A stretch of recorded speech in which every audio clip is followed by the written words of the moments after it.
Pues vamos a dar inicio al segundo taller titulado Geomática para conservar la biodiversidad con el doctor Gerardo Rodríguez Tapia del Instituto de Ecología de la UNAM.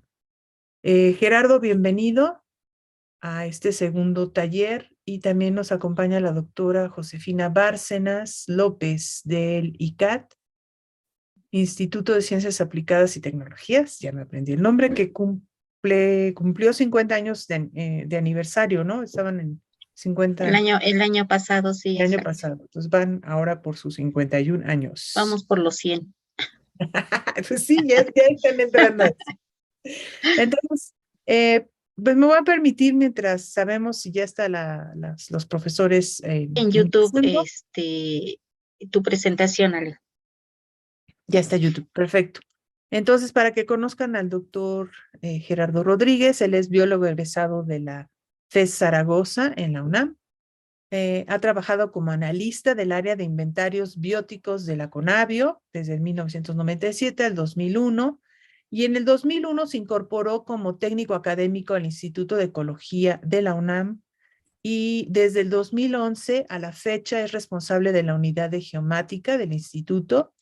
También ha cursado 3 diplomados, uno sobre biología comparada, geomática y el otro sobre divulgación de la ciencia. Se ha especializado en el análisis de la deforestación y el cambio del uso del suelo con modelos de dinámica ambiental, percepción remota, biogeografía de la conservación, cambio climático, modelado de nicho ecológico y además ha colaborado pues ya tiene más de 16 artículos en revistas científicas, 20 capítulos en libros y un libro, y no sé si ese libro es el manual, para que conozcan al autor o coautor de este libro. Déjenme dejar de compartir. Y bueno, junto con la doctora Bárcenas, se publicó en forma electrónica un libro que forma parte de los materiales elaborados a través de un proyecto PAPIME. Es un e-libro, ¿no? Un libro electrónico. Entonces, posteriormente a lo largo de la plática, pues les haremos llegar una copia. Tal vez algunos de ustedes lo tienen, pero esta creo que ya es la última versión de libro con algunas modificaciones. En el chat, como les comentaba yo, están las ligas ya a los materiales que se van a ocupar para este taller y el doctor Gerardo Rodríguez les va a decir toda la información que necesiten y nosotros vamos a estar aquí apoyando para cualquier cosa que requieran. Adelante, Gerardo, muchísimas gracias y bienvenido. Vale, pues muchas gracias a ti, muchas gracias a Josefina y principalmente a pues todos los profesores que se están dando el tiempo para conectarse y más que escucharnos, pues conversar un poco respecto a los materiales que tenemos para que los puedan utilizar y aprovechar con los alumnos, ¿no? Y sobre todo, pues digamos que una conversación en torno a la utilidad de los materiales. Entonces, como comentaba, seguramente algunos de los profesores ya tienen este material. Lo generamos el año pasado, creo que se terminó finalmente la edición. Ya Sí. encontré un par de ratas ahí, entonces ahorita vemos eso. Pero bueno, el material se llama Geomática aplicada a la biodiversidad como un recurso educativo para estudiantes de bachillerato, ¿no? Y aquí estamos todos los autores. Preferí usar el PDF porque me parecía más, digamos que más dinámico para ir avanzando y presentárselos. Pero bueno, si surgen algunas dudas, pues lo vamos discutiendo en el transcurso del taller. Por si no estuvieron todos en la mañana, pues yo les comentaba que este material lo dividimos en 3 secciones. Una que habla de temas propiamente de geografía, otro que abarca, voy a esperar tantito por el delay que hay con el YouTube. El primer bloque en verde, que corresponde a la parte de temas relacionados con geografía, van desde temas muy básicos, como por ejemplo el de elaboración de croquis, que es el primer ejercicio que ustedes tienen para que lo realicemos, hasta va avanzando hasta temas como sistemas de información geográfica, ¿no? Que son, digamos que dentro de lo básico, lo más avanzado, ¿no? Para que se familiaricen con estos temas los alumnos y sobre todo que despierten su interés en torno a las diferentes herramientas que existen para hacer para hacer trabajos, ¿no? No solamente es de que vayan a comprar una monografía o algún mapa impreso a la papelería, sino que vean que tienen acceso a recursos tan sencillos como ir a una mapoteca de algún instituto o incluso en internet consultar cosas muy particulares de los temas que ven y que están contemplados en los temarios de sus escuelas, ya sea si son profesores o alumnos de CCH o de prepa, ¿no? Están contemplados. Al igual que los temas de biología, ¿no? Que van desde por ejemplo, cómo tomar datos biológicos si es que nos dejan alguna tarea que tiene que ver con conteo de especies, por ejemplo, hasta cuestiones como diversidades, cómo se mide una diversidad, cosas de ética de la conservación, que son temas ahora ya más relevantes e incorporados a los planes de estudio. Y finalmente, el último bloque que contempla este material, pues es el incorporar, digamos que casos de estudio, entendiendo la combinación de estas dos disciplinas, ¿no? Tanto la parte geográfica como la de biología, ¿no? Y tienen que ver con, perdón por la tos, tienen que ver con cuestiones que tratamos de abarcar diferentes temas, por ejemplo, cambio climático, cuestiones muy sencillas de modelación de nicho ecológico, modelación de distribuciones de especies, algunas que tienen que ver con prevención de desastres, algunos de áreas naturales protegidas y restauración ecológica, ¿no? Entonces, sobre esto versan los diferentes temas que contempla el manual. Al igual de ello, pues contempla y trae un glosario que es vimos que era de mucha ayuda para los chicos, ¿no? Para que pudieran ver, por ejemplo, conceptos o definiciones de algunas palabras que son, digamos que poco familiares o difíciles para que las manejen. Otro de los recursos que buscamos que tuvieran los profesores a la mano era, pues, poder decidir si iban a ser dinámicas ya sea individuales o grupales, ¿no? Así como, por ejemplo, los tiempos que ellos podrían utilizar para desarrollar las prácticas, ¿no? Entonces van desde prácticas que tardan 30 minutos en elaborarse hasta prácticas que se pueden dejar a casa o que incluso pueden, no buscamos que sustituyan la clase, pero sí que puedan reforzar la clase. Entonces hay prácticas más complicadas y más elaboradas de hasta 2 horas y que no solamente es el desarrollo de la práctica, sino que incluye materiales de apoyo, ¿no? Materiales audiovisuales, videos, algunos otros ejercicios, digamos que complementarios. Eh, de esta forma, entonces, las prácticas están ordenadas de esta forma. Hay dos secciones en las que dentro de la introducción, pues, hablamos de cómo está organizado de cómo está organizado el material. Digamos que lo que le estoy platicando, esta parte de cómo está constituido en cuanto a los temas, luego cómo están organizadas cada uno de los contenidos de las prácticas en el sentido de la estructura que lleva, ¿no? Por ejemplo, objetivos, el aprendizaje, la introducción, los materiales que se necesitan para las prácticas. Hay prácticas en las que pedimos que salgan a campo, por ejemplo. A campo me refiero a si están, digamos que en el CCH Sur, pues vienen a la REPSA, hacen algún ejercicio, toman datos, hacen observaciones, o incluso en sitios digamos, tan limitados de algún área verde, pues pueden salir incluso al jardín de la prepa y hacer conteos, por ejemplo, de aves, ¿no? O conteos de plantas o alguna otra actividad que no limita el que sean espacios pequeños de trabajo, ¿no? En eso hicimos mucho énfasis en que todas las prácticas se pudieran adecuar a los espacios que se tienen de trabajo, ¿no? Y como platicábamos en la mañana, pues que sean materiales que no solamente puedan servir para profesores no solo de la UNAM y de la Ciudad de México, sino más bien que puedan ser utilizados en cualquier sitio, ¿no? En cualquier sitio que se requiera y que utilicen estos materiales en estas materias. De apoyo tenemos un canal de YouTube, ahora tiene poquitos videos, pero la idea es irlo complementando. Y aquí viene bien el comentario porque pues parte del que crezcan estas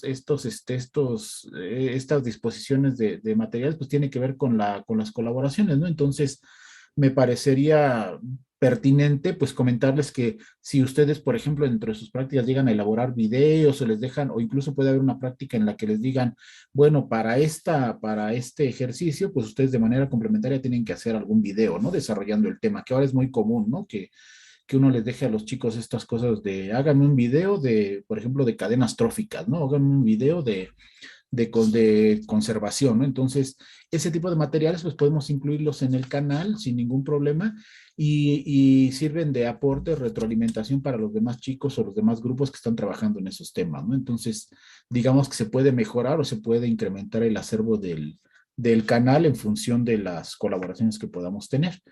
Y finalmente, pues damos algunas recomendaciones para los profesores, ¿no? Entonces, solamente tienen que ver con el contexto que tengan en su grupo, que lean las prácticas los chicos.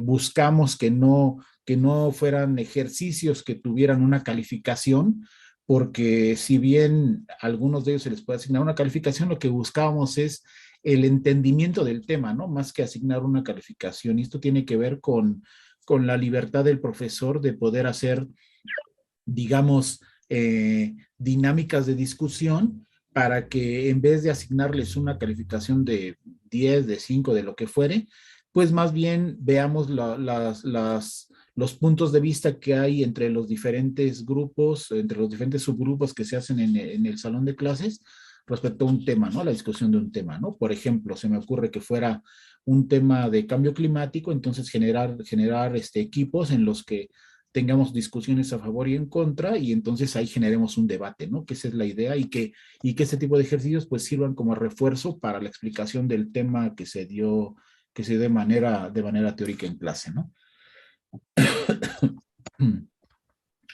De igual forma, hacemos algunas recomendaciones para los estudiantes en el sentido de que, pues, tengan, digamos, una bitácora de seguimiento para todas estas prácticas, contemplando que estos materiales se van a usar a lo largo del semestre, ¿no? Entonces, si inician con una bitácora en la que van a ir registrando, por ejemplo, cuántas especies se encuentran en el jardín de la escuela o de la casa, pues que ese tipo de registros no sean digamos, registros desechables, ¿no? Que los usen solamente para la clase y ya, sino que más bien buscamos que ese tipo de materiales puedan ser un insumo o que puedan ser útiles para las prácticas subsiguientes, ¿no? De tal forma que si en las primeras clases ellos tienen que hacer un conteo de especies o alguna otra actividad, pues que les sirva cuando hagan un ejercicio de cadenas tróficas o cuando hagan un ejercicio de modelo de distribución de especies o algún otro más adelante en el mismo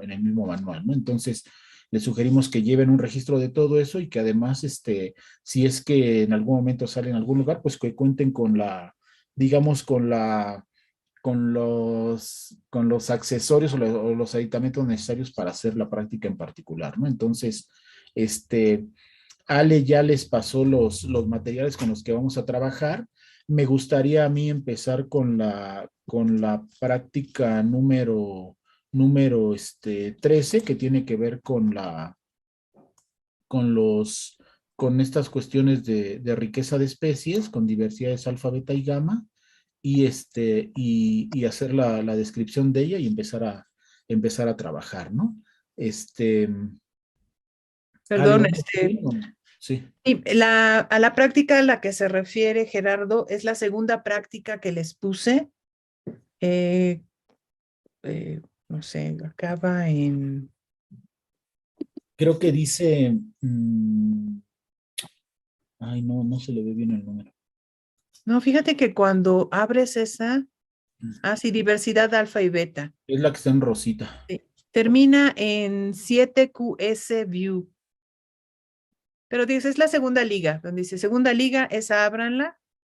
De hecho, Gerardo, bueno, creo que tú también ya la tienes abierta, o quieres Ya, que yo comparta la pantalla. No, ya la tengo aquí abierta, nada Ok, más que no sé. perfecto. Entonces, si se las pasas para que ellos la vean y se familiaricen con ella. Sí, déjame ponerme otra vez. Aquí, compartir. Sí, César. Sí, sí, perfecto. Sí, Nada más que diversidad, ¿no? Alfa y beta. sí, en lo que aparece en YouTube. Ok.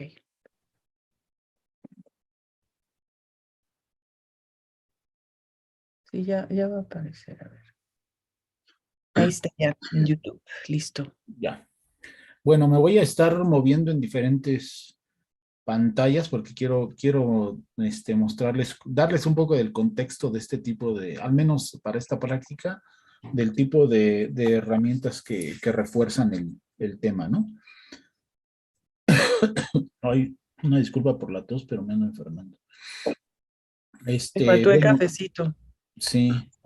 Esta práctica se llama diversidad alfa y beta, y bueno, para cada una de ellas ustedes van a encontrar una simbología propia de la práctica, ¿no? En este caso, una simbología de alfa y beta, y en la parte superior de la hoja, y aparte tienen una simbología para las actividades, ¿no? En este caso, sugerimos que sea una actividad en exteriores, una actividad grupal y con un tiempo de realización de más o menos unos 30 minutos, ¿no? Esto es digamos que esto es un aproximado, ¿no? Porque dependiendo de, pues, de las dudas que surjan o de la discusión que surja, que este tema en particular se presta mucho para eso, para la discusión, pues vamos a ver que se puede alargar, ¿no? Entonces, la práctica tiene un objetivo que es, en este caso, estoy esperando a que baje.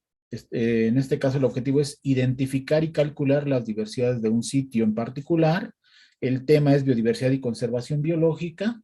Y el aprendizaje se trata de reconocer las diferentes medidas de biodiversidad y su aplicación en el campo, ¿no? Entonces, claramente este tipo de ejercicio pues cumple con el objetivo no solo de saber qué especies tenemos en un sitio, o bueno, en este caso, en el caso de hablando de biodiversidad, qué especies tenemos en un sitio, sino que además qué formas o qué métodos tenemos para contabilizarlas, y sobre todo esta discusión de la relevancia, ¿no? De la relevancia que tiene el poder contar con estas herramientas, ¿no?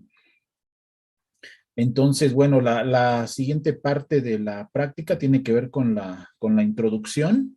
Y bueno, en esta sección hacemos una breve descripción del tema al que se refiere, ¿no? En este caso hablamos de que, pues, la importancia de la diversidad biológica, y de manera particular, pues, que existen diferentes tipos de medidas de la biodiversidad, ¿no? Si bien no hay ustedes saben como profesores de biología, y seguramente también los profesores de geografía en ciertos contextos, pues que este asunto de la diversidad es tan amplio, y además que no hay un consenso en la cuantificación de la biodiversidad y mucho menos en la forma de medirla, ¿no? Entonces, en ese sentido, pues hay N formas o muchas formas de medir la biodiversidad, y entonces esto es, digamos que el pan de cada día, ¿no? Los conflictos que hay así como hay un conflicto en la definición de especie o de qué tipo de especie estamos hablando, pues también lo hay en las medidas de la biodiversidad, ¿no? En cómo se miden. Entonces, bueno, en este caso, explicamos que estamos tomando una forma de medir la biodiversidad, que hay muchas, y en lo que sí hay un consenso en, pues, que existen estas formas de medirla como un valor de una diversidad alfa, de una diversidad beta y de una diversidad gamma, ¿no? Entonces, hacemos como les comentaba, ¿no? Hacemos una pequeña descripción, y ya, ya con esto, pues, digamos que ponemos al alumno y al grupo en el contexto de qué estamos trabajando, ¿no? Entonces, lo siguiente tiene que ver con los materiales que vamos a usar. En este caso, les sugerimos que vamos a usar su cuaderno de trabajo, lápices, plumas y un listado de especies por cada uno de los sitios que vamos a estar trabajando, ¿no? Pareciera digamos, hasta absurdo poner esto de lápices, plumas y cuaderno, pero la verdad es que luego trabajando en los grupos, se pasan este tipo de cosas, y a la mera hora pues anda uno batallando con ese tipo de cosas tan sencillas, ¿no? el siguiente punto que vamos a desarrollar es este del qué hacer, ¿no? O sea, ya propiamente, pues de qué se trata la práctica, ¿no? Entonces, muchos de los se van a dar cuenta en la revisión del manual que muchos de las ilustraciones tratamos de que fueran muy, muy claras y muy gráficas, ¿no? De tal forma que para este caso, pues tenemos en este caso tres sitios, uno marcado como un sitio 1, un sitio 2 y en un sitio 3, ¿no? Entonces, cada uno de ellos lo que tiene son simbolitos que representan pues la diversidad de objetos que tenemos ahí, ¿no? En este caso se trata de plantas, ¿no? Entonces, si vemos, por ejemplo, en el sitio 1 tenemos un cierto número de plantas, en el sitio 2 tenemos más y en el sitio 3 tenemos poquitas, ¿no? Entonces, pues de lo que se trata este ejercicio es que en la parte de abajo, en la parte de la práctica, yo creo que además del que están viendo el PDF aquí, ustedes también podrían estarlo checando en su máquina si es que pasa muy, muy lento o la transición es muy lenta en el YouTube, ¿no? Entonces, lo que sugerimos es que de acuerdo a la imagen que tienen los chicos en la parte de arriba, pues lo relacionen con la tabla y entonces vayan diciendo pues qué especies se encuentran en cada uno de los sitios, ¿no? Entonces, así de manera muy sencilla se va señalando cada uno de los sitios respecto al número de especies que tienen, ¿no? Entonces, voy a moverme a otra parte de la presentación para mostrarles otra cosa. Retomé una presentación para explicarles un poquito de la importancia que tienen estos tres conceptos en estas cuestiones de diversidad, ¿no? Que si bien, por ejemplo, lo hemos visto en diferentes ejercicios, en diferentes partes de las pláticas que hemos tenido hoy, pues este tipo digamos, de formas de mostrarles a los alumnos la relevancia que tiene un tema que en cierta forma pudiera parecerles aburrido, pues es muy importante, ¿no? Porque conforme vamos avanzando en las materias, pues se va volviendo más útil y más importante saber a qué se refiere, ¿no? Entonces, pues les quiero hablar un poquito de que está relacionado con la práctica, que tiene que ver con alfa, beta y gamma, ¿no? Entonces, bueno, hay muchas formas de medir esto y una es con base a estos índices, ¿no? Entonces, estos índices de alfa, beta y gamma se llaman índices de biodiversidad que están muy relacionados con lo que tiene que ver con el análisis de la biodiversidad y que generalmente la cuantificamos a través de índices, de medidas o de números con los que podemos comparar si en un sitio hay poquitas o muchas especies, ¿no? Que es básicamente lo que les enseñamos a los chicos en este rubro. Y bueno, y estos métodos, pues lo que van a hacer es permitirnos conocer, pues, a la biodiversidad, pero en su representación geográfica, ¿no? En los sitios en los que se encuentra, que justo esa es la importancia, ¿no?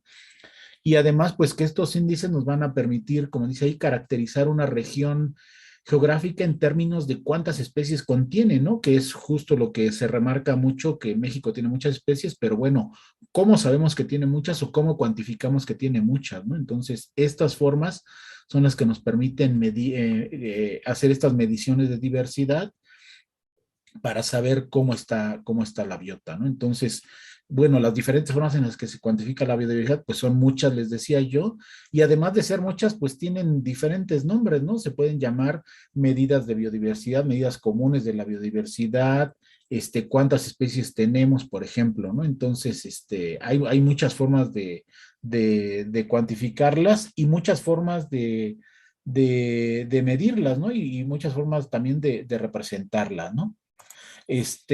Y les decía yo, ¿no? Que tenemos un autor que es, digamos que de los más conocidos y de los que más se habla en relación a esta medida de biodiversidad.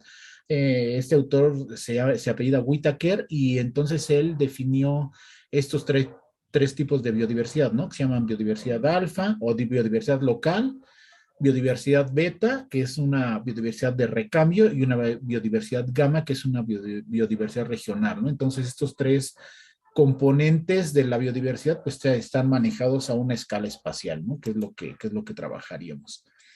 Y pues no es más que en este caso la biodiversidad o la diversidad alfa, pues no es más que el número de especies que se encuentran en un sitio, ¿no? Como en este caso, en esta imagen, ¿no? En un cuadrito rojo, pues marcamos el número de especies que tenemos en cada uno, ¿no? En su definición es muy sencillo, pero la complicación está en la interpretación, ¿no? Entonces, de manera muy, digamos, muy clara y gráfica, pues la diversidad alfa es el número de especies que tenemos en un sitio en particular, ¿no? Entonces, hasta ahí no hay ningún conflicto. Y digamos que tenemos dos sitios digamos que el universo son los rectangulitos que tenemos para cada uno de ellos, y tenemos un sitio A y un sitio B en dos lugares diferentes, ¿no? A ver, déjenme ver que todavía no llega al YouTube, ya está. Entonces, por ejemplo, en cada uno de los rectangulitos verdes son, digamos, dos universos de estudio, y en un circulito A tenemos un cierto número de especies que corresponde a un sitio, y en un circulito B otro número de especies que corresponde a otro sitio, ¿no? Entonces, si queremos cuantificar o saber cuál es la diversidad alfa del primer sitio, del sitio A, pues lo único que hacemos es contar las letras diferentes que hay, ¿no? Entonces, en este caso tenemos A, B, C, D, E y F, ¿no? Entonces, digamos que la riqueza para el sitio A son 6 especies, y en el mismo sentido, pues lo hacemos para el sitio B, ¿no? Entonces tenemos A, B, C, D, E y F, ¿no? Entonces igual para el sitio B tenemos 6 especies, ¿no? Si trabajamos en otro lugar, en otro universo de estudio, pues podemos tener otros dos sitios de muestreo, y aquí para el sitio A tenemos la especie A, C, E, F y Z, ¿no? Entonces, en este caso tenemos 5 especies, solamente debemos contar a las especies diferentes, y en el caso del sitio B tenemos a la A, a la B, C, D, E, F y G, ¿no? Entonces, en este caso tenemos sitios, ¿no? 7 especies por sitio, ¿no? Entonces, digamos que las riquezas de cada uno de estos 4 sitios, en este caso en el de arriba, son las mismas para 2 sitios en un universo, y en este caso son diferentes para el siguiente, ¿no? Entonces, ¿esto de qué nos sirve, no? Pues nos sirve para empezar a ver las diferencias que tenemos en cada uno de los sitios, ¿no? Y empezar a hablar digamos, de qué tanto se parece o qué tanto no se parece un sitio con respecto a otro, ¿no? Tenemos el otro tipo de medida de diversidad, que es la medida de diversidad más amplia, ¿no? La que se refiere al número de especies en todo el universo de trabajo. En este caso se llama la diversidad gamma, y tiene que ver con el número de especies diferentes que contamos en todo el área con la que estamos trabajando, ¿no? Entonces, por eso es muy importante que cuando trabajamos con estos ejercicios, pues dejemos claro desde un principio cuál es nuestro universo de trabajo, ¿no? Y esto seguramente ya lo han visto ustedes en sus clases. Entonces, en este caso, retomando el mismo ejercicio que veíamos hace ratito con los puntitos, con los cuadritos rojos, pues digamos que la riqueza de la diversidad gamma en este caso, pues son todas las diferentes especies que hay en estos cuadritos, ¿no? Entonces, aquí tenemos 1, 2, 3, 4, 5. Aquí ya está la A, ya está la C, ya está la B, la D, ya está, y entonces 6 con la F, ¿no? Entonces, de tal forma que solamente vamos a contar las especies que son diferentes, y por lo tanto, a pesar de que en número de letras son más, digamos que las especies, las letras diferentes son los que constituyen nuestra riqueza gamma, ¿no? Por eso se llama la riqueza regional, que tiene que ver con todas las especies que se encuentran en el sitio, ¿no? Entonces, si hacemos un símil muy parecido a lo que estábamos viendo hace ratito con la primera diversidad, la alfa, pues lo que vamos a ver es que aquí, por ejemplo, lo que notamos es que en un universo de estudio, lo que debemos contar, estoy esperando a que pase, ya, es que cuando contemos las especies diferentes que tenemos en este sitio, en el U1 con respecto al U2, pues vamos a ver que pueden ser diferentes, ¿no? Si bien, por ejemplo, la riqueza local, cada uno de los circulitos tiene 6 especies, la riqueza regional igual son 6, ¿no? Solamente hay 6 especies diferentes en todo este cuadro, a diferencia del cuadro de la derecha, ¿no? Donde tenemos igual 4 sitios de colecta y cada uno tiene 4 especies en su diversidad, digamos, local o la diversidad alfa. Sin embargo, la diversidad regional es de 6, ¿no? Al igual que en el sitio, que en el universo 1, ¿no? ¿Esto qué tiene que ver o cuál es la relevancia de estas definiciones? Pues que lo que encontramos es que un concepto importante para un concepto importante que se ha manejado mucho en México es de la diversidad beta, ¿no? Y eso en qué se traduce, en que siempre decimos que México, como les decía, México es un país muy rico, pero sin embargo, cuando contamos especies en un sitio, pues no son muchas, ¿no? Es decir, si contamos especies por ejemplo, hagan de cuenta no sé, digamos, hagan de cuenta la reserva, ¿no? La REPSA, ¿no? Tomamos un cuadrante y entonces contamos las especies, ¿no? Que es lo que se ve en este esquema, ¿no? De la diversidad alfa de un sitio tenemos una parcela, luego otra, luego otra, luego otra, y así nos vamos. Puede ser que las diversidades aquí sean muy parecidas, ¿no? Y entonces, digamos que la diferencia entre las especies que están en un sitio con respecto al otro es muy baja, y eso quiere decir que no hay mucho recambio de especies, que las especies no son diferentes. Pero puede haber sitios en los que las especies de un sitio son completamente diferentes a las de otro sitio, y por lo tanto, digamos que el recambio es muy alto. A esto se le llama beta. La beta se traduce como la diferencia de especies o el recambio de especies de un sitio a otro. Si ustedes, por ejemplo, en la República Mexicana están en el centro del país y luego se mueven a la península de Yucatán, pues van a encontrar especies muy diferentes, ¿no? Aún tratándose de la misma República Mexicana. Pues eso se puede ejemplificar muy claramente con esta siguiente diapositiva. Y todo esto viene al caso porque, por ejemplo, cuando a nuestros alumnos les dejamos algún ejercicio de conteo de especies, pues vamos a inferir que va a haber sitios muy homogéneos en los que las diferencias de especies no son muchas, y también vamos a encontrar sitios muy heterogéneos en los que las especies sí cambian, ¿no? Y sí son muchas. Y esto tiene que ver con las áreas de distribución de las especies. Por ejemplo, si tenemos un universo en el que las especies tienen sitios en los que se encuentran muy amplios, pues digamos que si avanzamos en un gradiente, hagan de cuenta que tomamos 3 puntos, pues esos 3 puntos van a tener el mismo número de especies, ¿no? Creo que es muy claro este ejemplo, ¿no? Entonces, si colectamos en cada uno de estos sitios que estoy mostrando en la diapositiva con los circulitos rojos, pues vamos a encontrar las mismas especies en uno y otro, ¿no? Entonces, eso quiere decir que el recambio es muy bajo y que la beta es muy baja.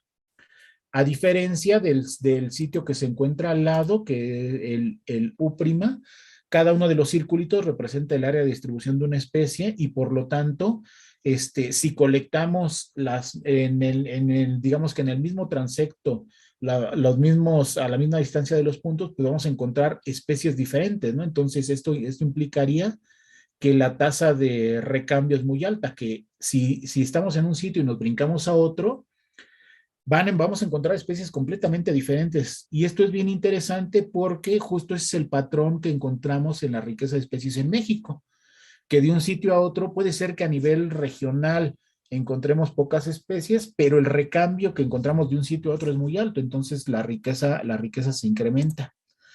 Y todo esto viene al caso porque justamente la definición de Whittaker de la diversidad alfa, beta y gamma tiene que ver con eso, ¿no? Con el recambio de especies que tengamos, y es lo que abordamos en esta práctica. Que bueno, en este caso traté de darles una explicación, digamos, el contexto de dónde vienen estas cuestiones de las riquezas y su importancia, pero esto se resume a esta fórmula de Whittaker, que no es más que encontrar la diversidad beta. En este caso la B representa la diversidad beta, y la W de Whittaker, la beta de Whittaker, sería igual a la gamma entre la alfa, ¿no? Y esto solamente quiere decir que es igual a la riqueza de especies que tenemos en el universo completo con respecto a la que tenemos en el universo individual, ¿no? En cada uno de los sitios, ¿no? Este, ¿por qué tiene relevancia esto? ¿Cómo se traduce? Pues se traduce en que con este tipo de medidas de diversidad, que pueden ser tan sencillas, pues se pueden generar, digamos, estudios o ejercicios muy interesantes. Por ejemplo, hemos hecho estudios con la riqueza de especies a lo largo de toda la faja volcánica transmexicana. Esto se los muestro solamente como un ejemplo de una aplicación en el que podemos inferir cómo se está comportando los valores de riqueza de especies pues, para toda esta zona de estudio, ¿no? En este caso, no, ahorita que ven la siguiente diapositiva, lo que mostramos, pues, es justamente esta combinación de sitios en los que tenemos muchas especies y lo que podemos ver son, digamos, patrones de riqueza o patrones de presencia de especies, lo que nos muestra, por ejemplo, mapas de riqueza, ¿no? Como los que les mostraba la maestra Alejandra con los colibríes, ¿no? Entonces, lo que podemos generar con estas medidas de diversidad es este tipo de ejercicios, ¿no?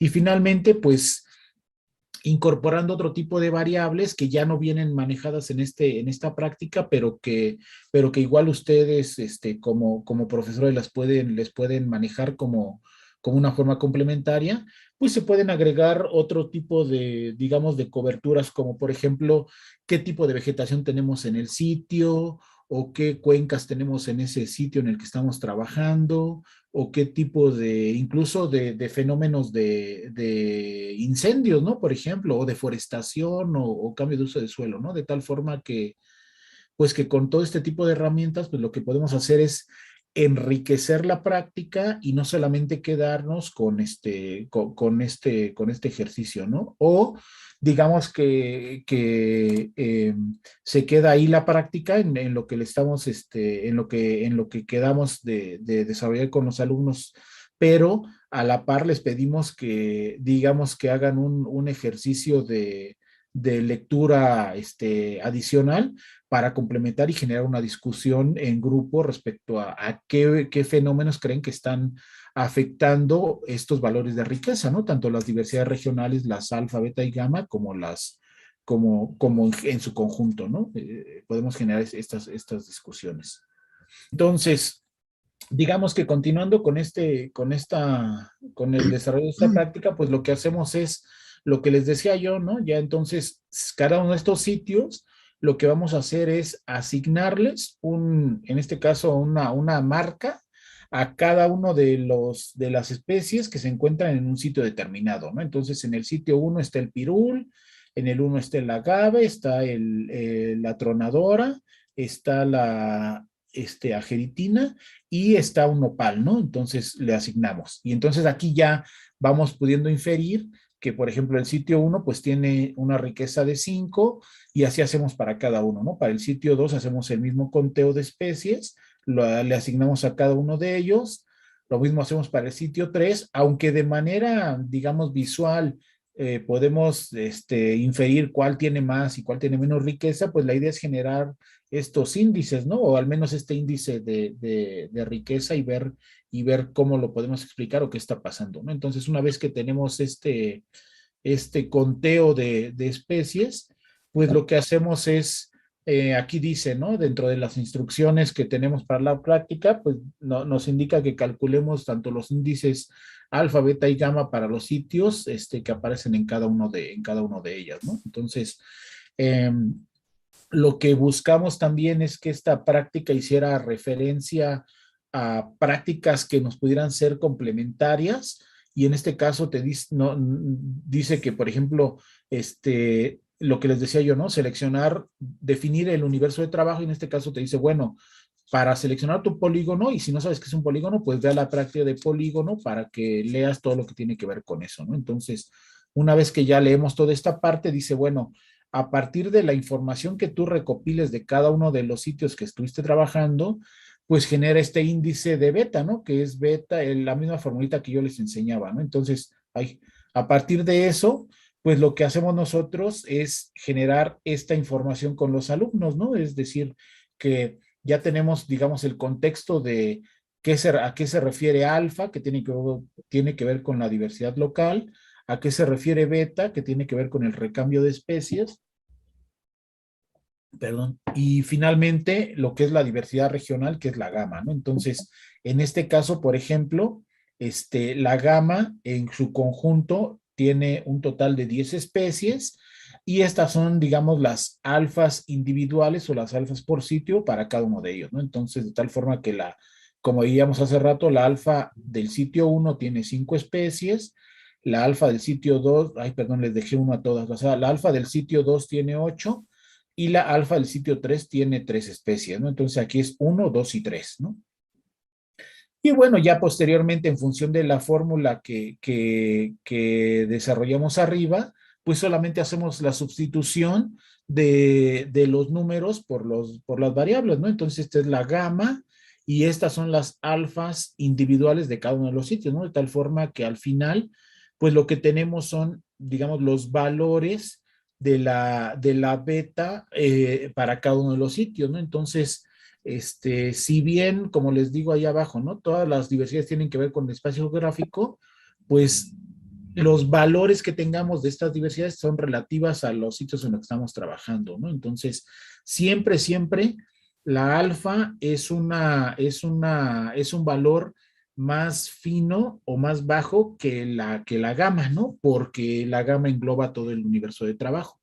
Entonces, si ven, por ejemplo, esta práctica es, digamos, muy sencilla en la realización, pero se presta en la experiencia con los chicos, se presta mucho a estas confusiones en que cuenten, digamos, todas las especies cuando se llegan a repetir, ¿no? Como veíamos en el caso de las letras, ¿no? Entonces, ese conteo ese mal conteo del número de especies, pues te lleva a que tu gama se puede elevar mucho y entonces los resultados de beta no sean digamos, no sean los reales, ¿no? Este, esta práctica, este ejercicio me parece muy interesante porque conlleva este entendimiento del por qué hablamos de que tenemos sitios muy ricos de especies y al lado tenemos un sitio con menos especies, pero que en conjunto son muchas especies. Entonces, creo que además del ejercicio per se que tiene en este caso, pues la discusión creo que me parece la parte sustancial del ejercicio, ¿no? Entonces, no sé si hay alguna duda, lo podemos platicar. Veo un comentario que dice que en el sitio 3 no se ve el nopal. Ahí es donde está la inconsistencia. Donde dice nopal en la tabla, si se fijan, tiene el mismo simbolito que el del pirul y realmente debe ser como, hagan de cuenta, como el símbolo del agave a la mitad. Ese es el nopal. No quise quitarlo porque preferí dejarlo para hacer el conteo, pero digamos que el del nopal es como el abaniquito verde intenso.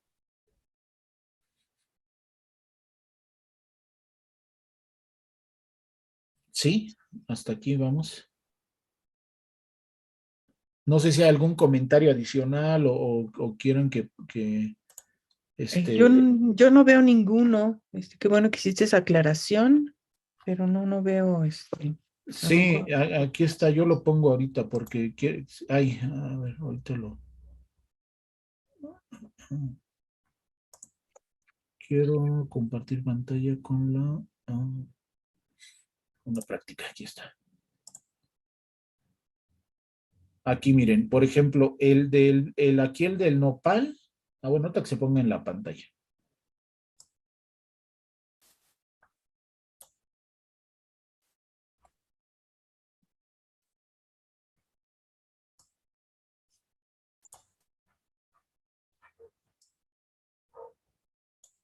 Ok.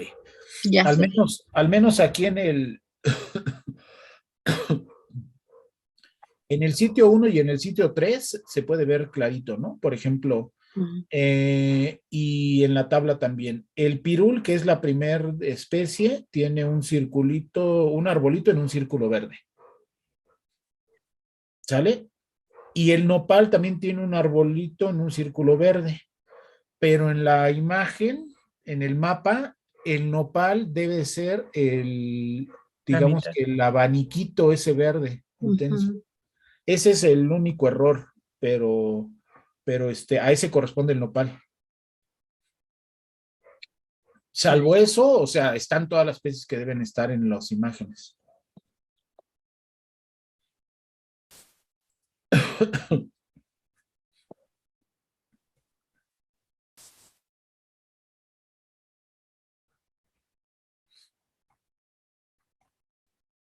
Y bueno, también otra de las cosas es que lo que manejamos son, digamos, actividades complementarias que ayudan a los, exacto, sí, lo que comentan, el símbolo es la mitad de un agave, el símbolo para el nopal es la mitad de un agave. Entonces, lo que incentivamos en las actividades complementarias, pues es un poco la discusión y también, además, esta cuestión de cuestionarse por qué los resultados, ¿no? Es decir, digamos que no, como decíamos en un principio, no buscamos que las prácticas les puedan decir ustedes, estas tienen 10, esta tiene 9, sino que más bien porque seguramente ustedes ya lo pudieron haber evaluado de alguna forma y esto les sirve como para ver si quedaron entendidos los temas, ¿no? Si se generan discusión en cuanto a la diversidad alfabeta y gama, ¿no? Y se pueden ir tan profundo como necesiten. Yo tomé este ejemplo en particular en el que podemos encontrar, sin mentirles, unas 30 formas de medir diversidad, beta, y ahí hay otro tema de discusión, ¿no? Si bien no van a ser, no van a volver a sus alumnos especialistas en macroecología o en diversidad en métodos para medir la diversidad, sí da una perspectiva del, digamos, del consenso o el no consenso que existe para medir esto, ¿no? Y que no quiere decir que esté mal, sino que es la dinámica del comportamiento biológico, ¿no? De las formas en las que se puede medir un fenómeno o un sitio o cosas así, ¿no? Entonces, me pareció digamos, interesante tomar este tema porque permite ir de un tema que al menos, por ejemplo, en ecología puede ser muy engorroso, muy difícil de trabajar. Se puede trabajar con alumnos de bachillerato de una forma, digamos, más o menos sencilla, ¿no? Entonces, yo he aplicado esta dinámica con alumnos de licenciatura haciendo, digamos, revolviendo papelitos de colores y sacando diferentes, papelitos, y entonces con eso generamos, por ejemplo, sitios diferentes con diferentes valores de riqueza, ¿no? Entonces, este tipo de dinámicas pueden servir para aclarar, digamos, conceptos que les repito, ¿no? En definición pueden ser muy claros, pero que ya cuando se implementan, dices, ay, chirrión, como que qué es la beta, ¿no? O sea, ¿qué quiere decir ese recambio de especies? ¿No? O sea, por qué una tiene más? ¿Por qué teniendo el mismo número de especies a nivel individual, pues ya el recambio es tan bajo, ¿no? Pues porque son las mismas, ¿no? Y eso lo podemos explicar digamos, con sitios como Rusia o España o Inglaterra, ¿no? Que a pesar de ser sitios, algunos de ellos muy grandes, pues su riqueza de especies es muy baja y tiene que ver con este ejercicio que yo les enseñaba de los circulitos, ¿no? Hay especies que tienen una distribución tan amplia, por ejemplo, de vegetación, ¿no? O sea, tenemos especies vegetales en Siberia o en Rusia que cubren extensiones grandes, y aquí tenemos en los Tuxtlas 200 especies, te mueves de 2 pasos de un lugar a otro, ¿no? Entonces, esas cosas que uno las platica en las clases, pues se pueden ejemplificar muy claramente y o más bien este tipo de prácticas pueden complementar muy bien a qué se refiere, ¿no? Este caso de las diversidades alfa, beta y gamma. Ale, no sé si hay algún comentario adicional de ustedes o algún comentario acá en la... Dice Elsa Catitla, interesante el nivel de aplicación de esta práctica, ya que desde el contexto aula-espacio hasta la dimensión de registro en el trabajo de nivel mayor, como ejemplifico para nuestro país. ¿Todo bien? Gracias por Eh, los comentarios. sí, a mí lo que me parece importante y que es bueno destacar y manejar en estos ejercicios, y obviamente es la finalidad del manual, es poder incorporar la parte espacial en los fenómenos biológicos, ¿no? Por ejemplo, esta parte digamos, también de cambio climático, de modelos de distribución de especies, de cadenas tróficas, pues sí, lo que buscan es que no sea, digamos, nada más la pirámide y además con ejemplos así del león que se come a la cebra y que y que la cebra come la, este, las plantas, ese tipo de cosas, ¿no? Sino que más bien justo buscar ejemplos que sean, o más bien realizar actividades que impliquen el contexto en el que el alumno está trabajando, ¿no? O sea, hagan una cadena trófica de unas mariposas en la repsa, ¿no? O ese tipo de cosas, ¿no? Entonces, buscando ejemplos locales y que además puedan acceder a ellos, ¿no? De tal forma que puedan ver de manera hasta donde sea posible vivencial este tipo de ejercicios, ¿no? Entonces, retomo lo de esta práctica, ¿no? Si mandan a sus alumnos a hacer 3 cuadrantes en el horario de la clase y cuentan lo que encuentran ahí, no importa que sean plantitas, insectos o lo que sea, y lo hacen en 3 sitios diferentes, pues esto, creo que eso enriquece mucho estos conceptos, ¿no? Entonces creo que va por ahí el desarrollo de todas estas herramientas del manual. Sí, pues quieres ver preparando la siguiente y yo comento sobre el libro, ¿no? Sobre el manual. Sí. Creo que esa es la parte más rica que tiene, que puede ser usada en diversos ambientes y que cuenta con la información básica, además de las referencias que tiene el libro, pues para tener más información, ¿no? Tanto como profesores como los alumnos. Y yo creo que vamos a proceder a la siguiente práctica, ¿verdad, Gerardo? Que Sí, es en realidad la que decía práctica 1, si recorren el chat hacia arriba, o igual ya lo descargaron, y de todos modos Gerardo pues lo va a presentar ahorita a lo largo de la presentación. Y creo que otro aspecto, mientras pones la diapositiva o esta parte de la presentación, es el ejercicio que hicimos con el ICAT, ¿no? De poder brindar estas herramientas a través de las tecnologías de la informática y la comunicación para que estén disponibles, ¿no? En diversos repositorios, pero que además los chicos las puedan descargar fácilmente para que no tengan que depender del Internet durante todo el tiempo. Simplemente trabajen fuera de línea y luego entreguen a través del medio que ustedes utilizan, pues la realización de la práctica y posteriormente el ejercicio de comentarla, ¿no? Para ver por dónde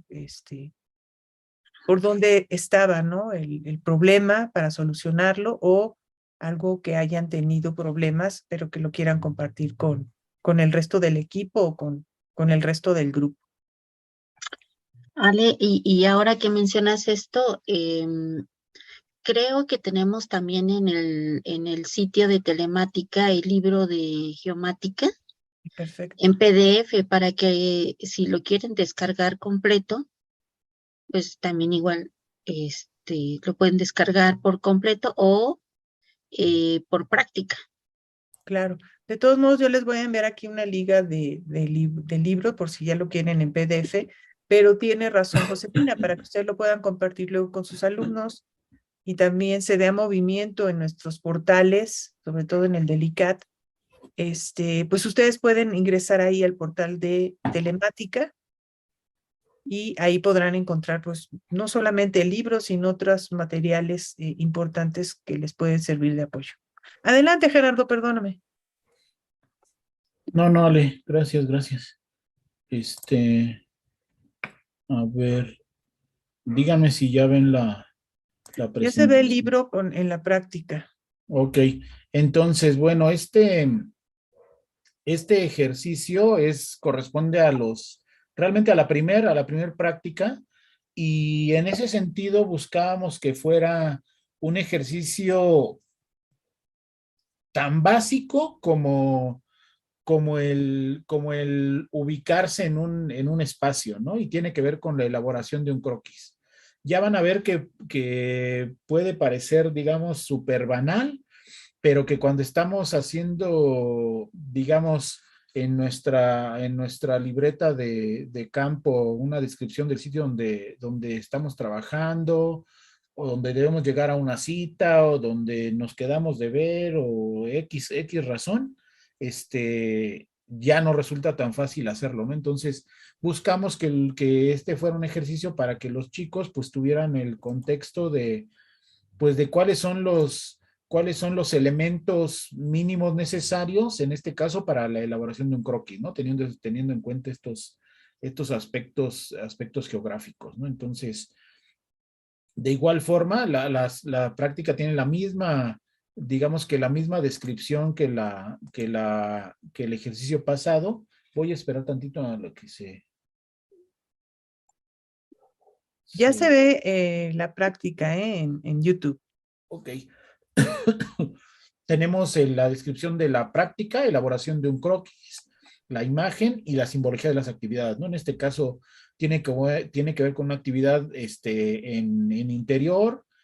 Puede ser, tenemos la opción de que sea una actividad individual o en grupo. Esto también depende de la cantidad de alumnos que tengamos o cómo querramos que la hagan. Y esta tiene una duración más amplia, ¿no? Igual, objetivos, tema y aprendizaje. En este caso, el objetivo es la elaboración de un croquis considerando los elementos básicos de la orientación espacial. El tema es la representación del espacio geográfico, y el aprendizaje es comprender el concepto de representación del espacio geográfico mediante la elaboración de un croquis, que es lo que ya están viendo ustedes en la presentación de YouTube. Entonces, bueno, en este caso es aún más sencilla la introducción respecto a la práctica pasada. Digamos que simplemente hacemos una definición de lo que es un croquis, que se refiere a la representación gráfica, que es muy claro, es muy importante esto, la representación gráfica de un lugar, o de un espacio, o de un sitio, y que debe llevar ciertos elementos, ¿no? Entonces, digamos que la primera actividad que nosotros pedimos es que investiguen y definan ciertos conceptos, ¿no? En este caso son 4 conceptos, tiene que ver con la colindancia, la orientación, el objeto de referencia y la referencia espacial, ¿no? Que son las 4 definiciones que nosotros les pedimos que hagan. Entonces, digamos que esta parte es muy sencilla, ¿no? Los mandan a buscar definiciones de conceptos, y bueno, ahí se presta para que ustedes también exploren los métodos de búsqueda que tienen los alumnos, ¿no? Desde aquellos que nada más se van a este tipo de respuestas, ¿no? Traté de poner ejemplos así de lo más común que podemos encontrar, ¿no? Les mandan a definir colindancia, y dicen condición de colindante, ¿no? Y así se los dejan, ¿no? Entonces, digamos que ese tipo de sensores podemos utilizar para saber qué tanto énfasis hacen en explorar las cosas que les dejamos investigar, ¿no? Entonces, igual, así está para las 4 definiciones. En este caso busqué, por ejemplo, esta definición de colindancia, condición de colindante, y bueno, ya hay otras más, digamos, respuestas más elaboradas, ¿no? Por ejemplo, en este caso de los otros 2 conceptos de orientación y objeto de referencia, que todos estos 4 conceptos tienen que ver con la práctica de elaboración de croquis, y son elementos o conceptos que están inmiscuidos en lo que tiene que ver con el tema. Pues orientación ya lo define, ¿no? También aquí como acción-efecto acción o resultado de orientarse. Aquí tiene que ver con otros tipos de cuestiones de aspectos de geografía que se refieren a puntos cardinales, y así podemos ir viendo para cada una de ellas, ¿no? Entonces, por ejemplo, para objeto de referencia, pues ya traté de que fuera, digamos, un conjunto de más definiciones, ¿no? Para que vean cómo podemos ir desde algo así de rapidito hasta cuestiones que pueden definir más a fondo los alumnos, ¿no? Esto obviamente va a tener que ver con el tiempo que tengan digamos, la atención que pongan en resolver la práctica, ¿no? Y así va para cada uno de ellos. Entonces, la otra parte de la práctica es esta. Brincamos a la siguiente práctica. Bueno, ya en la primer parte, en la de definición, pues ya nosotros, en las de definiciones, pues ya ahí podemos generar igual otra dinámica, ¿no? Para la parte que sigue de la práctica, que tiene que ver con esto del qué hacer, pues en esta parte lo que hacemos es, digamos, un ejercicio en el que hipotéticamente les decimos, bueno, si tú estás en un zoológico, y quieres ir a ver diferentes tipos de animales, ve al croquis que tenemos en la figura 1 y, digamos, danos las indicaciones que te parezcan más claras para poder llegar a donde están las jirafas, ¿no? Si ven, digamos, es una imagen así híjole, o sea, ¿qué les digo, no? O sea, ¿para dónde me voy? Esto también sirve como para darse uno cuenta pues, de lo complicado que es moverse a un sitio cuando no tienes ninguna referencia, ¿no?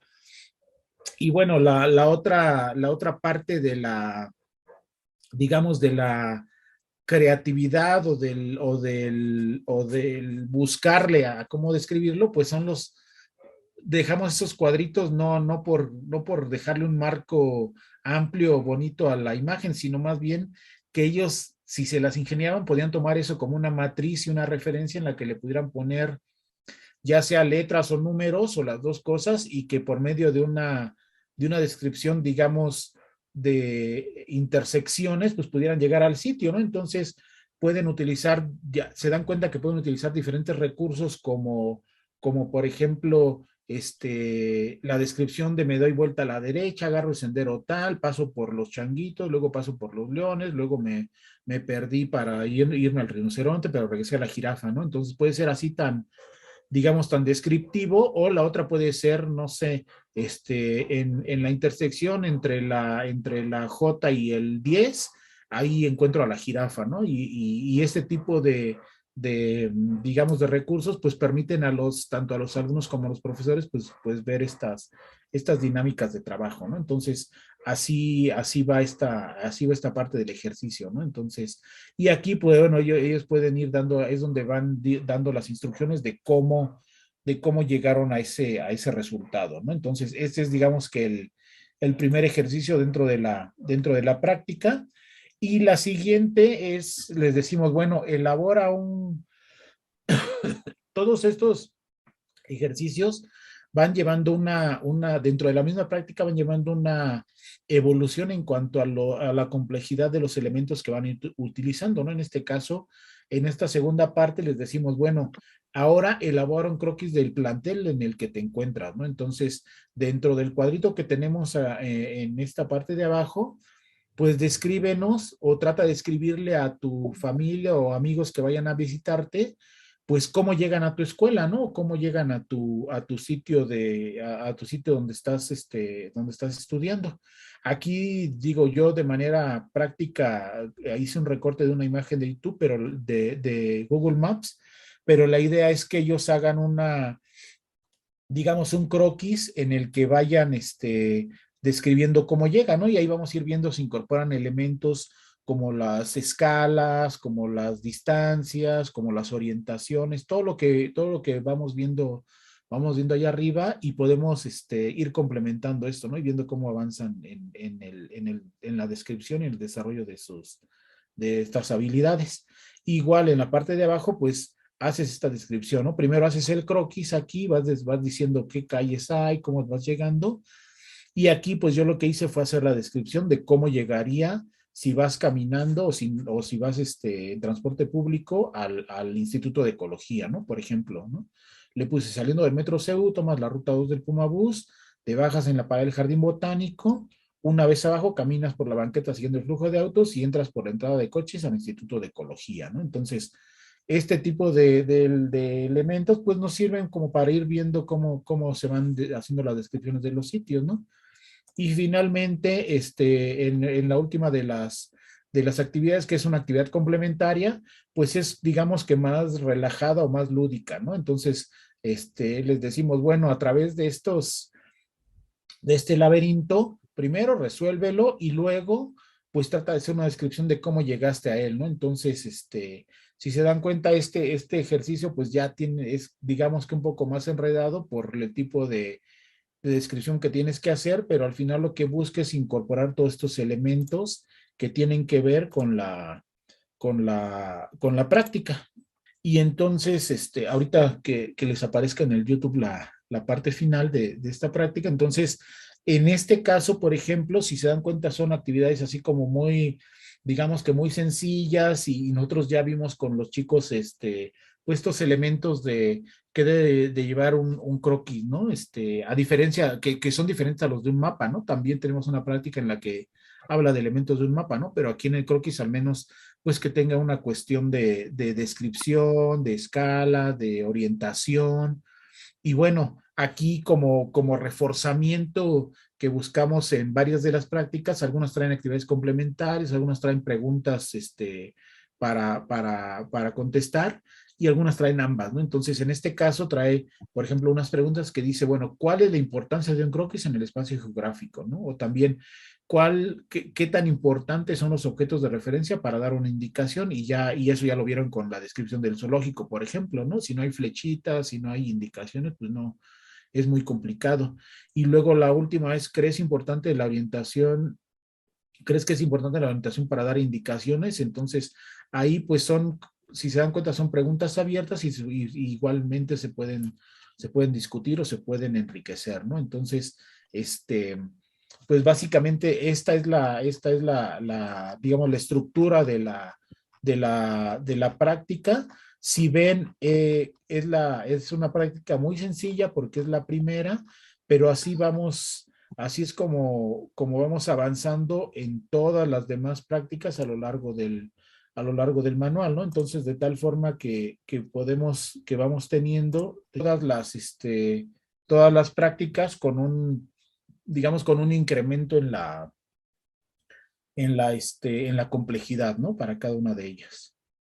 Hasta ahorita no sé si hay dudas o algún comentario adicional. Pues nada más, tanto para ti como para Josefina, que dicen que muchos de estos ejercicios también pudieran ser representados en un simulador, o sea, hay que meterle más Así es. tecnología, Sí. pero Qué bueno que comentan esto porque justamente esta parte por ejemplo, de las descripciones de los sitios, ¿no? Yo lo utilizo este recurso mucho en biogeografía y, por ejemplo, el poder describir diferentes regiones biogeográficas.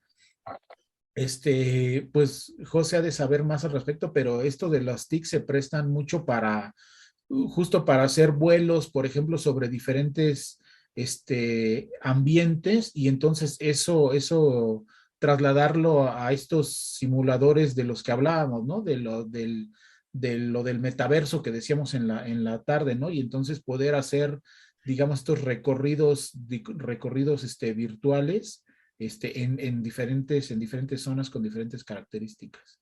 Pero sí, la verdad es que son materiales bien interesantes y por eso creo también que se puede enriquecer mucho la parte de los canales, ¿no? De los canales de videos. Sí, incluso ya también hay aplicaciones que, bueno, sin que nosotros tengamos que desarrollar un simulador específico para esta actividad, pero sí los profesores podrían también utilizar este simulador para hacer esa actividad con los estudiantes. Sí. está bien.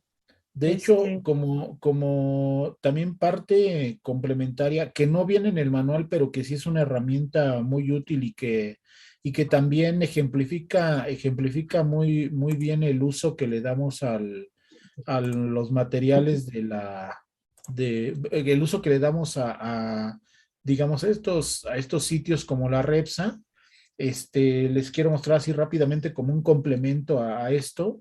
pues que hace poquitos años generamos con una de mis alumnas un mapa de ruido de la REPSA, ¿no? Y que justo también son elementos que pueden servir de manera pedagógica para trabajar con los alumnos, ¿no? Entonces, y esto se puede hacer no solo en la REPSA, sino se puede hacer para medir las incidencias de ruido en cualquier dependencia de la UNAM o en cualquier sitio que escojamos, ¿no? Y ver si realmente en esta parte de ecología del paisaje, pues funcionan realmente como sitios que amortiguan el ruido, ¿no? Entonces, por ejemplo, en este caso seleccionamos casi 50 puntos para medir datos de intensidad de ruidos en función de decibeles a lo largo de diferentes puntos del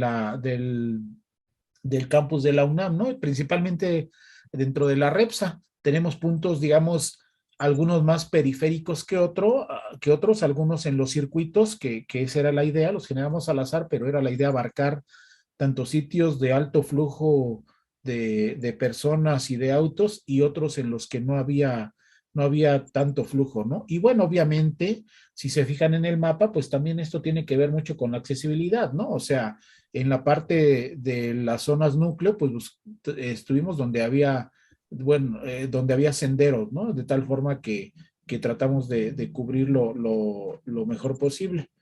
Y como resultado de esa, digamos, de esa exploración, pues lo que pudimos generar, bueno, hicimos casi 8,000 mediciones por ahí así o más, y generamos promedios, a grandes rasgos se los platico, y lo que pudimos generar fueron, buscamos generar 3 mapas de ruido, ¿no? Un mapa para el día, otro para la tarde y otro para la noche, ¿no? Entonces, este que le estoy mostrando es un mapa de ruido de la mañana, y si ven, por ejemplo, la intensidad de colores va de los más, digamos, de los más azulitos hasta los rojos en función de ese gradaje, ¿no? O sea, los más, digamos que los más altos son de 70 o más decibeles y los más bajitos, que ya son altos y los más bajitos son de alrededor de 36 decibeles, ¿no? Entonces, hay zonas muy claras en las que tenemos intensidades de ruido, digamos, en ciertos periodos del día muy altas y otras, por ejemplo, en este caso, en este otro que les muestro, este es el de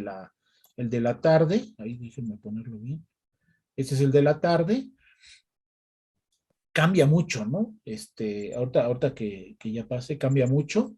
Y entonces, esto nos sirve, pues, para muchas cosas, ¿no? Principalmente para cuestiones de flujo de autos, porque principalmente la intensidad de ruido en este caso está dada por el flujo de autos, que muchos lo usan como atajo en las mañanas y en las noches, y eso es muy claro en los mapas.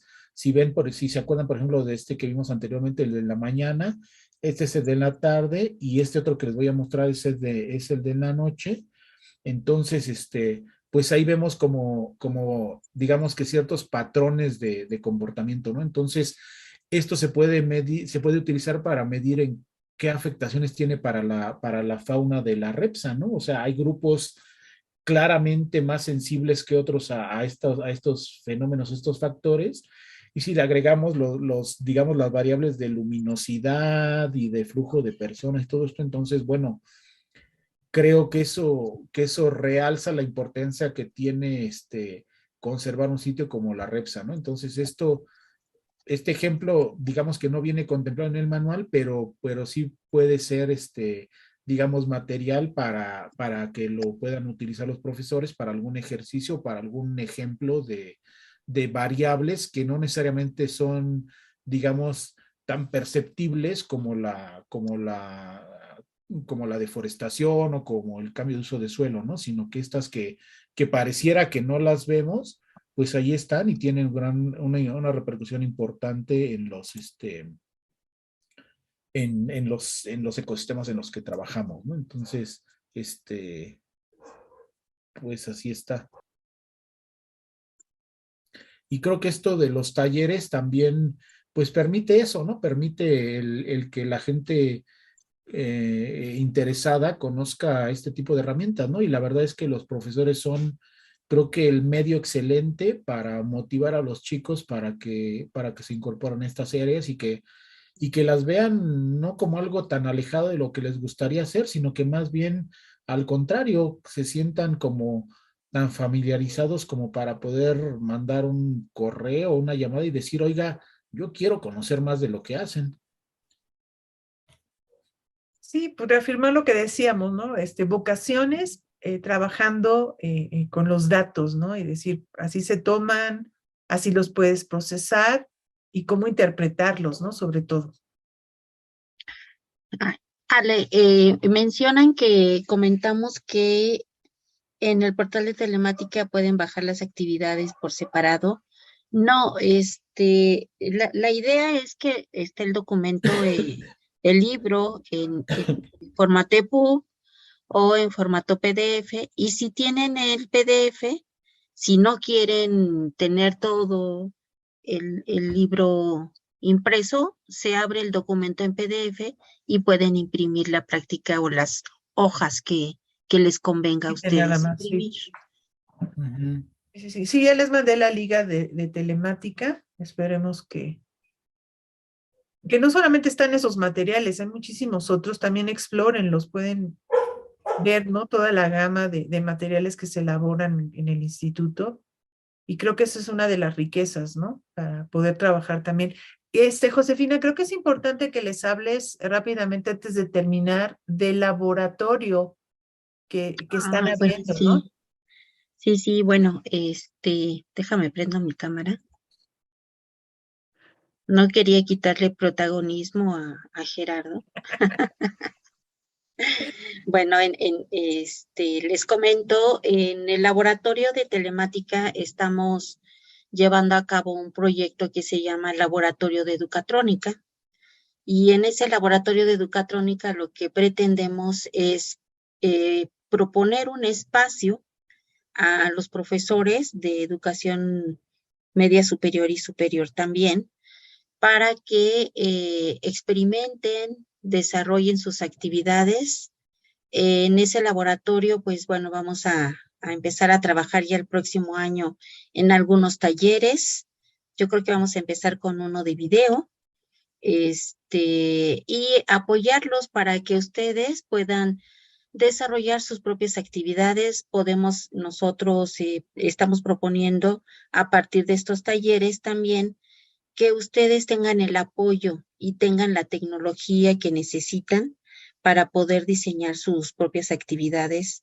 Obviamente no queremos que ustedes se conviertan en expertos en desarrollo de materiales, pero sí que tengan una idea de cómo implementar tal vez realidad aumentada, algunos espacios para crear realidad virtual, lo que comentábamos en la tarde con Gerardo y con Ana sobre cómo diseñar actividades que sean híbridas, ¿no? O sea, la parte presencial con la parte virtual, y todo esto va a ir dirigido a que se empiecen a diseñar laboratorios remotos. Uno de los grandes problemas que tuvimos en la pandemia fue precisamente que los chicos no podían hacer actividades experimentales porque pues les hacía falta estar de manera presencial en un laboratorio. Entonces la propuesta es que ustedes, profesores, pues a partir de estas actividades que puedan realizar en el laboratorio de educatrónica, pues vayan haciendo también una propuesta de desarrollar un laboratorio de educatrónica en su escuela. No necesitan tecnología especializada, sino con la tecnología que tenemos. La idea es que ustedes implementen sus propios laboratorios y puedan realizar sus actividades, sus propios materiales, sus propios talleres en su escuela. No necesitarían tener más que su computadora, el acceso a Internet y mucha creatividad y ganas de hacer cosas con los chicos, ¿no? Que finalmente ellos son los que nos podrían apoyar a diseñar estos materiales sin que tengamos que meternos a nosotros a programar, como comentaba Gerardo hace un rato, ¿no? Él algunos materiales pues los ha trabajado con sus estudiantes, igual yo, igual Alejandra. O sea, no necesitamos meternos al 100%. Muchos de estos productos que nosotros estamos presentando en el caso de telemática están desarrollados por estudiantes que se han titulado, que están haciendo su posgrado, su maestría, su doctorado o su licenciatura, o incluso en estancias de jóvenes hacia la investigación. Entonces están invitados, ya próximamente estaremos publicando este taller y estas actividades que queremos hacer en el laboratorio de Educatrónica. Perfecto. Pues no nos queda más que Ale, perdón, agradecer. preguntaban, ay, ya la perdí la pregunta. Ah, ya, María del Carmen Nava Ortiz pregunta, ¿han pensado hacer guía para el maestro? No entiendo claramente. Pues creo que en este manual está clarísimo que el estudiante Ujú. puede manejarlo perfectamente sin ayuda del profesor y el profesor simplemente es un tutor que lo Ujú. asesora, ¿no? Oiga, es que no entendí tal cosa, pero creo que el manual en sí no necesitaría una guía del profesor, que eso no quita que estemos abiertos a propuestas de los profesores para Claro, elaborar una guía en concreto. claro, claro. Pero sí, buscamos eso de que sea muy Tratamos, ¿no? automático, ¿no? De que no se requiriera de Ujú. ayuda del profesor para que entendieran, pero sí una asesoría, pues un profesor lo hice bien, pues sí, de tener una retroalimentación, ¿no? Sí, Eh, como comentario, Ale, por ejemplo, bueno, más bien en estos materiales que hemos estado diseñando en estos años después, a partir de la pandemia, es precisamente apoyar al profesor y al estudiante para que a partir de los materiales y cómo están hechos y diseñados pedagógicamente, sea una actividad que estando o no presente el profesor, que es una de las cosas que también tenemos que empezar como a transitar, a que el profesor es un asesor, un guía, un tutor, y que el estudiante tiene que aprender a tener un aprendizaje autónomo, independiente, que se autorregule, porque pues pasaría lo mismo en cualquier otro momento, no sabemos cómo vamos a estar, ¿no? Tuvimos una pandemia que aún todavía tenemos, hemos tenido, lamentablemente, situaciones de temblores en la Ciudad de México que nos han tenido que interrumpir el semestre, el año, ¿no? El año escolar. Desafortunadamente las huelgas, ¿no? Yo les puedo Claro. comentar que, por ejemplo, en el caso de las bionarrativas, los libros electrónicos que diseñamos, tengo yo experiencias de profesores que utilizaron los libros electrónicos a la distancia para poder trabajar con sus estudiantes y sacar adelante algunos temas y experiencias de los estudiantes, comentarios directos de ellos diciendo que les gustaron muchísimo los libros electrónicos porque les parecieron novedosos, porque podían interactuar y porque tenían materiales diferentes. Entonces, estas cuestiones de los materiales, de cómo los hemos diseñado, están precisamente orientados a eso, a que el profesor se descargue un poco de ese trabajo, que es diseñar materiales, pero también que aprendamos a que en la distancia podemos apoyarnos de esa manera. claro. Sí, yo creo que esa es la riqueza, ¿no? Que tenemos. Adelante, Gerardo. Sí, Ale, pues ya por último, de mi parte, pues me gustaría reiterar lo que decía José, ¿no? El que los profesores y por medio de ellos los alumnos se puedan acercar a nosotros, ya sea para recurrir a estos materiales o para charlas o para asesorías o para colaboraciones, yo creo que es súper importante y enriquecedor, ¿no? Porque digo, no buscamos reemplazar a los maestros con estos materiales, pero sí que ellos vean un aligeramiento en su trabajo y sobre todo que sientan esa confianza y esa seguridad de que los materiales que le estamos proporcionando son, además de que los hacemos con mucho cariño, son materiales que les van a servir para reforzar conocimientos con sus alumnos, ¿no? Y si ellos encuentran alguna observación o comentario o colaboración, yo creo que hablo por todos, estamos muy abiertos a recibir todo eso, todos esos comentarios, ¿no? Entonces, eso sería todo de mi parte. Muchas Claro. gracias. Muchísimas gracias. Perdón, nada más un último comentario. No, como decía Gerardo, no se trata de sustituir al profesor tampoco, pero algo bien importante que yo creo que se nos ha olvidado comentar en estos materiales que estamos presentando o que hemos presentado en este coloquio es que mucho de la labor que está en esos libros es labor de los profesores. En los grupos de trabajo de estos proyectos en los que hemos diseñado estos materiales, hay profesores integrados que nos han apoyado a diseñar estas actividades. Es un trabajo de un equipo muy grande, multidisciplinario, en donde sin los profesores creo que no podríamos sacar adelante estos materiales. Son actividades diseñadas por profesores donde, pues bueno, nosotros ponemos también ahí nuestra aportación y obviamente pues el producto final es obra de todo el grupo, ¿no? Claro. Así es.